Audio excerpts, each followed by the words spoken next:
My name's Sarah. That was a great introduction. Thanks, Mike. I'm 23 years old, and I'm from Paulsboro, Washington. Yeah, Paulsboro, let's go.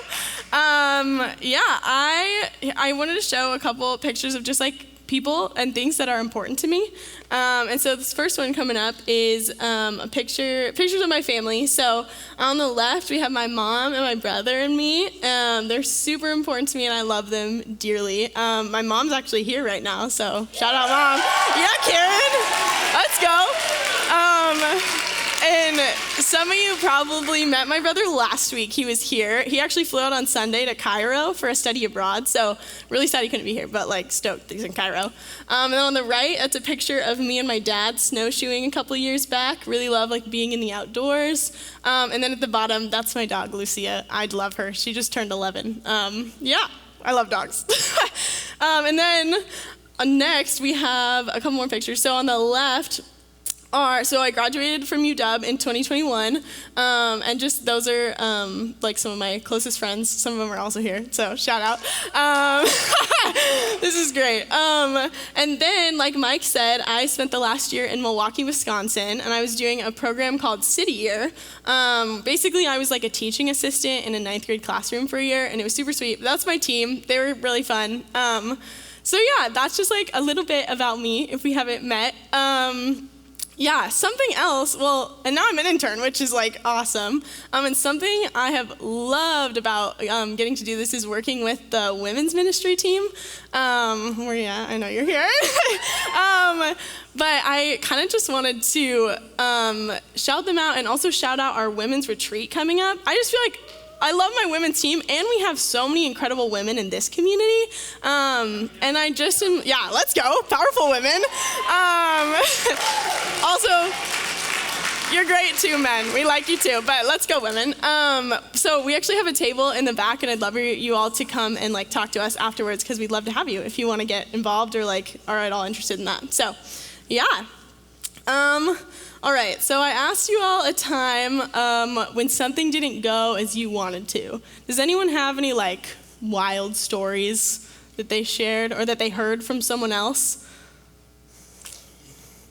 You can just shout it out.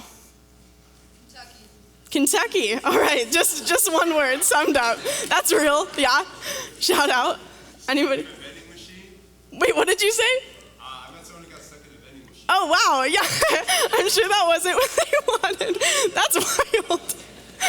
Well, all right, dang. Well, something you might know about me already if you know me, but if you don't, I really like to be prepared, and I really like to be in control, or like the feeling of control, because we all know you're never like really fully in control. And so one time, it was like right before my senior year, and me and all my roommates were like, it'd be super fun to just like do something together. It was also in the middle of COVID, so we were like, how do we do something fun safely, you know? So we were like, oh, let's plan a road trip down to Yosemite in California. And so we're like packing up our car, getting everything ready, and like 2 of my roommates are out there packing, and I was like, oh, I'll go help, mostly because I just want to make sure everything's good, and like I was being a little too controlling apparently, and they were like getting pretty annoyed. So I was like, okay, that's fine. I'm gonna go back inside. I'm not trying to get in fights with anyone. Anyway, so we pack the car, it's all fine, and then we get in the car and we're driving down. The whole trip was like pretty interesting, to say the least. We got to an Airbnb, and it was like completely trash, dirty, had to clean the whole thing. And then we were on our way down to Yosemite, and like Yosemite was closed because of wildfires. And then we like turned around and we're like, it's still fine, we'll pivot. And we went camping somewhere close by, and then our like car top carrier got like literally jammed shut on the top of our car with all of our like camping gear in it. And so we had to we spent like 4 hours prying it open. It was wild. Anyways, so then the last day, we're like at this campsite kind of close to Yosemite, and we're just like chilling by the fire, and then this ranger comes around, and he's like, all right, like the wildfires are like coming a lot faster than we thought. We're evacuating the campsite, and we're like, shoot. So we like pack up the car as fast as we can, and everyone else is leaving, right? And anyways, we all get in the car, we're ready to go, and my roommate goes to start the car, and the car won't start. And we were like, oh my gosh. So it was a dead battery, and we were like, okay, it's fine, we'll go ask someone. So I'm like kind of freaking out at this point. Remember, I really like to be in control, and this is like not what I had planned. So I go and ask like someone at one of our neighboring campsite and to come and help us jump our car. And so they pull their truck around, and it's great. We both like pop our hoods, and they're like, oh, like, can we, or he just asked, like, can you go grab your jumper cables? And I was like, oh yeah. So I go to the back looking for them where they always are, and they're not there. And I'm like, that's weird. So I'm like, hey, like, has anyone seen the jumper cables, where they went? And my roommate's like, oh, well, when I was packing the car, like, we kind of ran out of space, and I just thought it would be really fun if we could have, like, inflatables for the lake instead. And so I was, like, pretty mad, obviously, but I was like, okay, so we're, like, gonna die in the fire. This is great. We didn't. Like, we found someone else who had jumper cables, but that is, like, definitely the last time I'm not helping pack the car. And, you always need a friend that's, like, over-prepared. So that's a time. If that doesn't give you a picture of, like, who I am, then yeah. Anyways, I'm really excited about our text tonight. So will you pray with me before we jump in? Dear Lord, thank you so much for just this night and this space to be with you. I just pray that everything that's from you would be remembered and everything that's from me would be forgotten, and that your spirit would just, like, flood this room. We love you so much, and you're so good. And I pray this in your beautiful and holy name. Amen. Sweet. Oh! Love it. So we're jumping back into the series with Daniel. Where we're at now is Daniel 3, just to kind of summarize, like, what's happening. So first of all, Daniel, Shadrach, Meshach, and Abednego are Israelites, and they're all the Israelites are in captivity right now in Babylon. And basically, so Nebuchadnezzar, who's like king of Babylon, he makes this gold statue, and he's like, I want everyone in Babylon to bow down and worship this statue. And so, like, lots of people bow down. When the music plays, everyone bows down. And then some of the king's men are like, hey, we love you, king, we think you're great.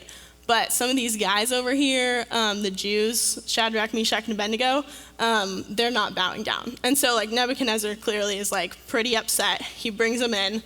And that's kind of where we're going to pick up.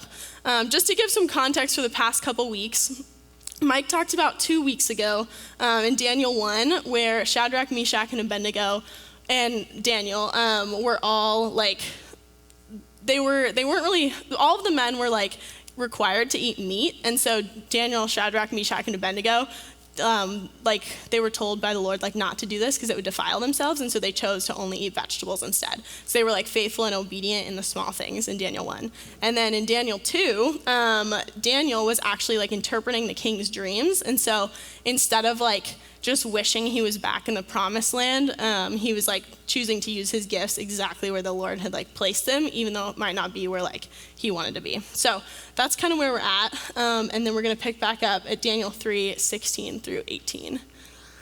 Shadrach, Meshach, and Abednego replied to him. This is, like, responding to the king, asking him to bow down. They say, King Nebuchadnezzar, we do not need to defend ourselves before you in this matter. If we are thrown into the blazing furnace, the God we serve is able to deliver us from it, and he will deliver us from your majesty's hand. But even if he does not, we want you to know, your majesty, that we will not serve your gods or worship the image of gold you have set up. All right, so that kind of blows my mind, specifically the even if part. Even if he does not save us, they're not going to bow down.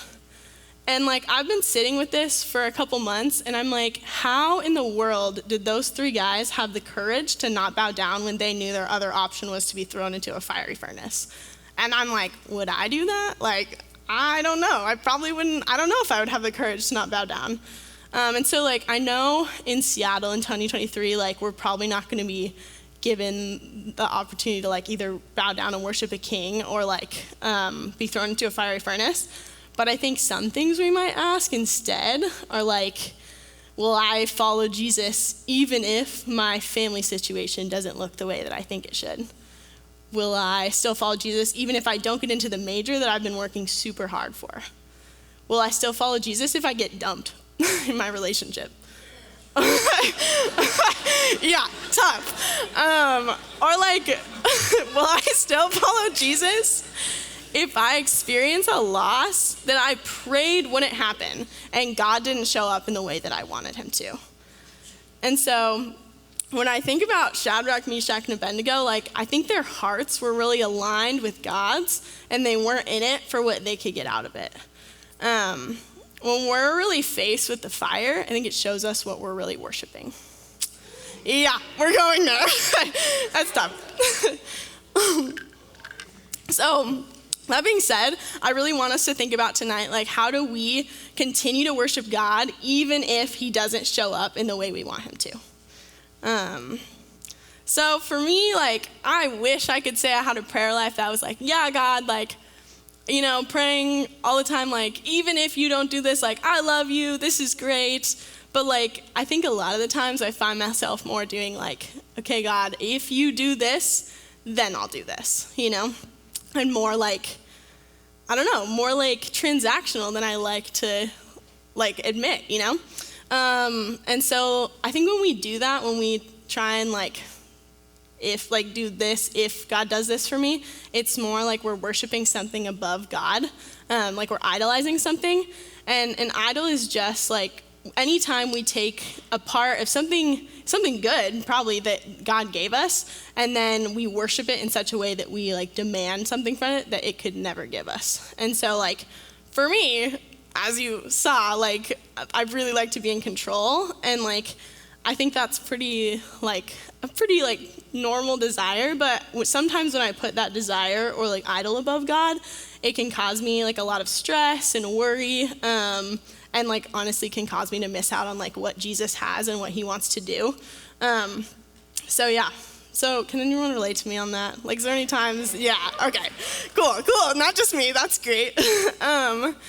And I'm also realizing, like, I think sometimes, like, I know I do this, that we put promises on God that he never said, like, that aren't actually true. Yeah.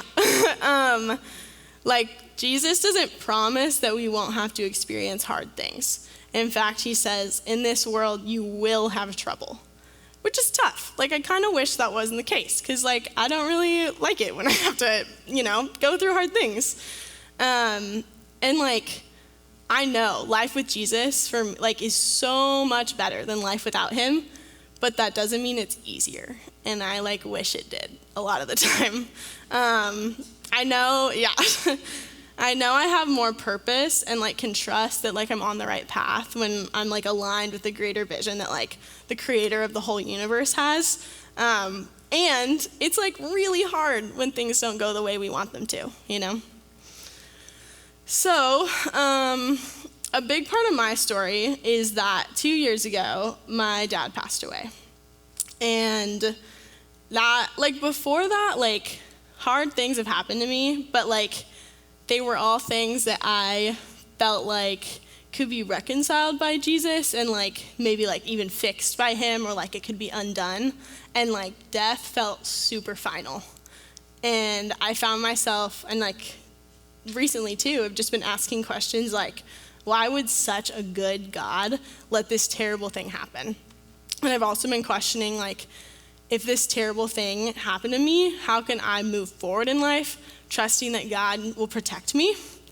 And I think, like, in asking this question and, like, asking it to, like, trusted, like, mentors and leaders in my life and friends that are also, like, following Jesus, I realized that, like, I think I've been, like, worshiping a little bit of, like, a prosperity gospel that I, like, didn't really realize, you know, or worshiping, like, one that says, like, okay, if you follow Jesus, nothing bad will happen to you. Or maybe, like, some bad things will happen to you, but, like, nothing that God can't undo or fix, you know? And that's, like, just not true. And I realized, too, that that question is probably not the right question to be asking. I think a better question is, like, how can we move forward trusting that, like, God loves us and, like, has what's best for us, you know? So I feel like, too, even if you haven't, like, no matter where you're at with, like, experiencing, like, hard things, I feel like COVID brought a lot of loss into our lives. And I also feel like Shadrach, Meshach, and Abednego can also kind of relate to that because I don't think the situation turned out like they wanted them to. So let's jump back into Daniel 3:19 through 23. Then Nebuchadnezzar was furious with Shadrach, Meshach, and Abednego, and his attitude toward them changed. He ordered the furnace heated 7 times hotter than usual and commanded some of the strongest soldiers in his army to tie up Shadrach, Meshach, and Abednego and throw them into the blazing furnace. So these men, wearing their robes, trousers, turbans, and other clothes, were bound and thrown into the blazing furnace. The king's command was so urgent and the furnace so hot that the flames of the fire killed the soldiers who took up Shadrach, Meshach, and Abednego, and these 3 men, firmly tied, fell into the blazing furnace. So I don't know about you, but if I put myself in the place of Shadrach, Meshach, and Abednego, I'd be like, okay, I just disobeyed the king, and I was like, God can come through. And even if he doesn't, we're still we're not gonna worship you, we're still gonna worship God. And if I were them, I'd be really wanting superhero Jesus to swoop in and be like, okay, you're getting tied up, but oh, he comes in, he takes off the chains, and he swoops you out, and you never have to be in that situation. So yeah, we clearly don't serve superhero Jesus, but I think a lot of times it's easy to want that or feel like that would be better because it would be easier. But we serve a God that's so much bigger than that. So, and he came through for Shadrach, Meshach, and Abednego in a way that they probably could have never imagined. So let's look at 24 through 27. Then King Nebuchadnezzar leaped to his feet in amazement and asked his advisors, "Weren't there 3 men that we tied up and threw into the fire?" They replied, "Certainly, Your Majesty." He said, "Look, I see 4 men walking around in the fire, unbound and unharmed, and the 4th looks like a son of the gods." Nebuchadnezzar then approached the opening of the blazing furnace and shouted, "Shadrach, Meshach, and Abednego, servants of the Most High God, come out, come here." So Shadrach, Meshach, and Abednego came out of the fire, and the satraps, prefects, governors, and royal advisors crowded around them. They saw that the fire had not harmed their bodies, nor was a hair of their heads singed. Their robes were not scorched, and there was no smell of fire on them. Okay, that's kind of wild. I could not imagine, if I were them, I wouldn't be once we go into the fire, then Jesus will come in. Like I said, superhero Jesus really seems better, But he didn't. He didn't swoop in and grab them before. He met them in the fire. And with that, God did way more with their yes of just not bowing down to the king. And in the way that he rescued them than they ever could have imagined. So Daniel 3:28 through 30. Okay. So then Nebuchadnezzar said, "Praise be to the God of Shadrach, Meshach, and Abednego, who has sent his angel and rescued his servants. They trusted him and defied the king's command, and were willing to give up their lives rather than serve or worship any god except their own. Therefore, I decree that the people of any nation or language who say anything against the God of Shadrach, Meshach, and Abednego be cut into pieces and their houses be turned into piles of rubble, for no other God can save in this way." Then the king promoted Shadrach, Meshach, and Abednego in the province of Babylon. Okay, did you catch that? First of all, the king promoted them. That's cool. But bigger than that, Nebuchadnezzar is literally praising God because of the way that they didn't give in to him, and the way that God rescued them. And he made a decree that the people of any nation or language be cut into pieces. And so it gave literally all of Babylon the opportunity to worship the Lord, all because of what Shadrach, Meshach, and Abednego did. And I'm sure they had no idea that would happen from that. So that's just super cool, and also gives me a lot of hope, because I think a lot of times when we're in those hard spaces, it's what the heck, God, and when are you gonna come through? And I'm just super grateful that his perspective is so much greater than ours. Yeah. So from this, we can see that in the hard things, God is present and he's working. And when God shows up, it's definitely not always what we want or in the way that we want, but it's so much better. And his goodness is so much greater than we can even comprehend. So I really want to give us all the opportunity to think about the things in our lives, either past or present, just things that didn't go as we prayed for or as we wanted. Maybe we just forgot about it, or maybe we moved past it, or maybe we're still dwelling on it. But wherever we're at, I want to give us the opportunity to sit with the Lord and ask where he was in that situation. Because we might not have seen him, but he might have just been in a place that like we didn't expect to see him. Sometimes I struggle to believe that, like just being completely honest, and I'm still working to see all of the ways that God was present in the midst of like tragedy and really hard things. And it's not like a simple thing where you're gonna get all the answers right away and like have the pain go away. But when we invite God into that disappointment, it gives the opportunity for him to show us where he was and like the ways he was working and also like the ways he's working now in it.